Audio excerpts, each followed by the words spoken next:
যারা রাজনীতি করে, আপনাদের কি কমন সেন্স নেই? সাধারণ বুদ্ধি কি ভোরবেলা আপনাদের দেয়নি? যদি বলে কেন? আপনাকে যে প্রশ্নটা করছি আপনি বলবেন কেন? আমি সেটাই বলছি আপনাকে যে একটা ভোট হয়ে যাওয়ার পরে আপনারা কি রাজনীতি করার আপনারা এমনই রাজনীতি করেন যে ভোট হয়ে যাওয়ার পরে সাধারণ মানুষকে কি लगा लिया मुंह में नहीं लगाना था। রাজনীতি করেন যে ভোট হয়ে যাওয়ার পরে সাধারণ মানুষের কি কি চায় কি না চায় আপনারা কি জানেন না?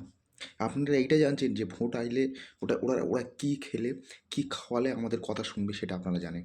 সেই টাইমে মদ গাঁজা সব কিছু এগুলো দিলে আপনারা জানেন যে আমার কাজ হবে। সেইটাই আপনারা দিচ্ছেন, সেটা আপনাদের কাজ হবে। আর আপনাদের কাজ হয়ে যাওয়ার পরে আপনারা কাউকে চেনেন না। এটা কি? এটা একটা মানুষত্ব বলে একটা কোনো জিনিস আছে আপনাদের। মানুষত্ব বলে একটা জিনিস থাকা চাই। আপনাদের মধ্যে এটাও তো নেই। যদি বলে কেন? আপনারা এটা কি জানছেন না যে কত মানুষের কত সমস্যা হচ্ছে, কত মানুষ এই টাইমে আপনারা বলুন, আপনারা যে ভোট চাইতে যাবেন, তখনই আপনাদেরকে যে বলবেন যে আপনারা কী কাজ করেছেন? আপনারা কী জবাব দেবেন? আপনারা কী জবাব দেবেন? জবাবটা আপনারা কী দেবেন? কিছু আছে? কিছু নেই। কেন? আপনারা ভোট হয়ে গেলে আপনারা মগডালে উঠে যান। এই যেরকম গাছে আব্দুল খেলা হয়, বাংলায় একটা শুদ্ধ খেলা আছে গাছে আব্দুল। গাছের ওপরে বসে থাকবে সবাই, আর নিচেতে লাঠি ছুঁড়ে ছুঁড়ে মারবে, যে যার গায়ে লাগবে সে আউট। তা আপনারা কি সেটা করছেন?